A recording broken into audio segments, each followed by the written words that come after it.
I just wanted someone to do Stephen King right. Well, you did it wrong, Stephen. Welcome to a retrospective. Stephen King was Stevie, a master of the pen, panner of his own cinematic universe.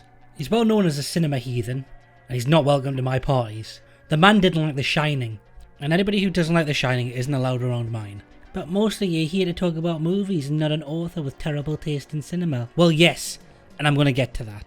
Trucks is a 1973 short story by the man himself, adapted for the big screen in 1986. Let's face it, King's books never get the best adaptation treatment. The Shining, Carrie, Pet Sematary are the only films which seem to make it past the hurdle into cinematic greatness. What do you mean Pet Sematary isn't? And out of that whole stack of movies based on his work, King only really went on record to say he enjoyed one of them, Carrie, which is an amazing movie. Okay, not so much Carrie 2. The obvious answer to this problem is if you want something done right, do it yourself. And just like Daddy Thanos, he did do that. But similarly to Daddy Thanos, everybody was pissed off when he did. As mentioned, King has been burnt by this many times before. He had history with his own cinematic universe. He agreed with critics about The Shining who panned it at the time. Lawnmower Man and Firestarter to start with, all disliked by the author. He even called Firestarter flavourless, although he'd only seen a rough cut of the movie at the time. I don't know if you've ever watched a rough cut of a movie, but they're nothing to base an opinion on. Around this point, being downtrodden by those pesky people who had worked on their crafts to the point of driving everybody else crazy. I'm looking at you, Stanley. This was when King decided to say, if you can't beat him, fuck it up for everybody else. And Maximum Overdrive was just pooped out. Being King had never directed before, he didn't really know the rules of cinema. The things that you learn from deep diving into your craft, devouring movie after movie. No, King was an author, so he knew the rules of writing, right? Like the unwritten rules. Show, don't tell. In film we really don't have that rule. It's never had to be written or unwritten. It's a visual medium, so showing is much easier than telling anyway. So Kingsley over here decided to tell us how the movie starts, by having it written on the screen. Calm down, George Lucas, this isn't the Phantom Menace. This isn't a good start, Stephen. I'm docking points, Stephen.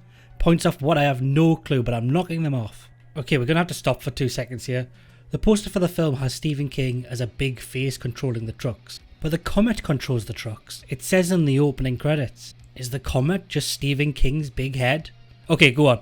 There's this one thing that you feel throughout the movie. It's as if you're jumping into the middle of a movie, when in fact we're not even at the opening credits. No, fuck you, bank. That's Stephen King there, trying to pull a Hitchcock and self-insert himself in the film. The Tim's right, he is an asshole. This machine just called me an asshole. That's because you are an asshole. This is something I never thought I'd say, but AC/DC is definitely going to get in the way of me editing this. Stephen King literally just asked AC/DC to make music for Maximum Overdrive, and they said yeah, and wrote like 6 years of music to just slap under this film. Jesus Christ, do you know how to play this game? Depends on what card game. Pokemon? Yu-Gi-Oh?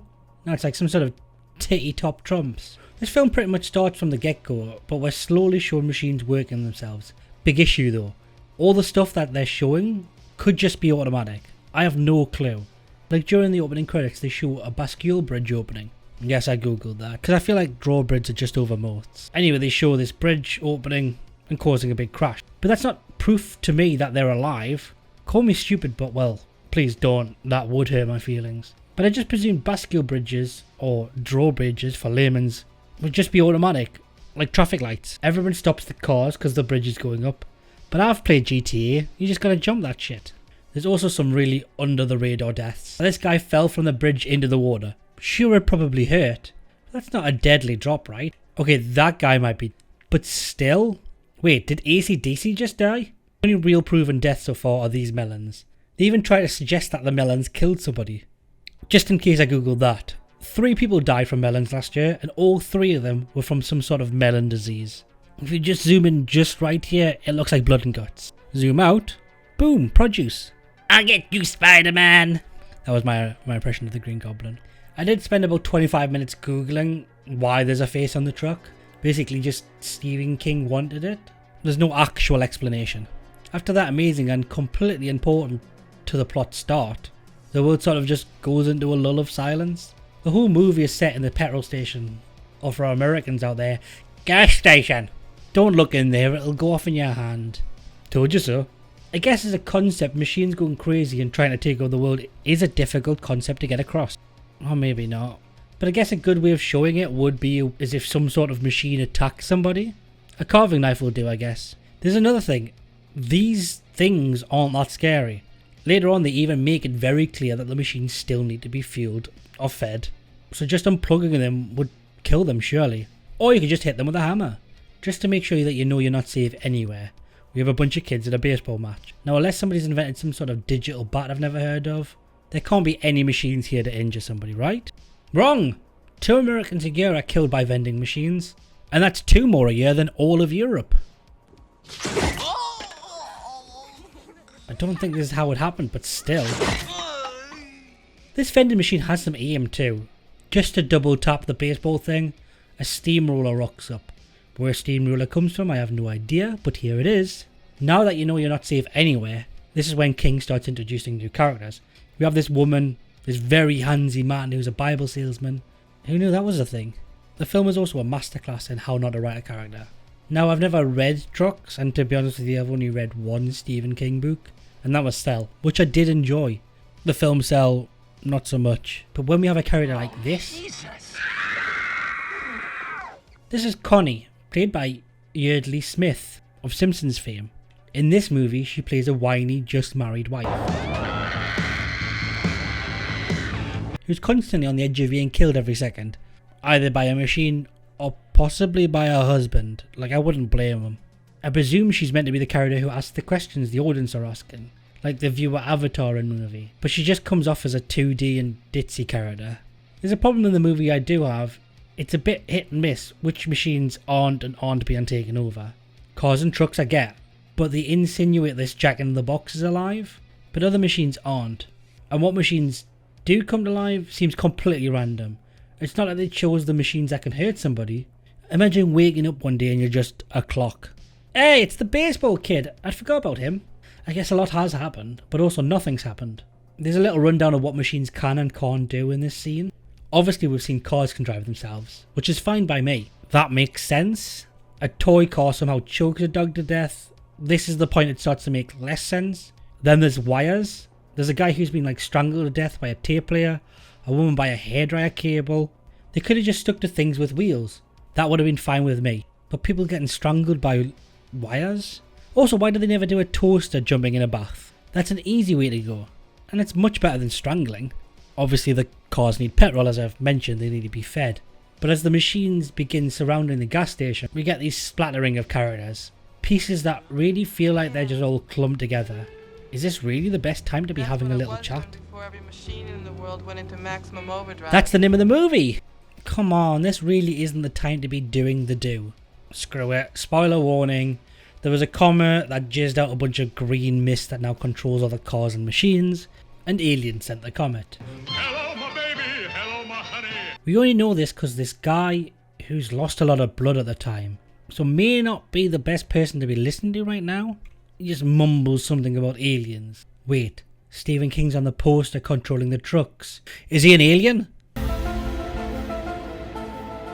There's a long-running rumour that George A. Romero actually ghost-directed a large portion of the film, during the time King was seeking treatment for his cocaine addiction. Fans of Romero's work have noted that there's a lot of similarities between camera angles and editing choices. While King has never admitted this up front, he has mentioned that Romero was constantly on set, and King would frequently ask him for advice directing. Now, this may be a personal choice, but I like to imagine Romero over King's shoulder like in Ghost. I just don't think that's the case though.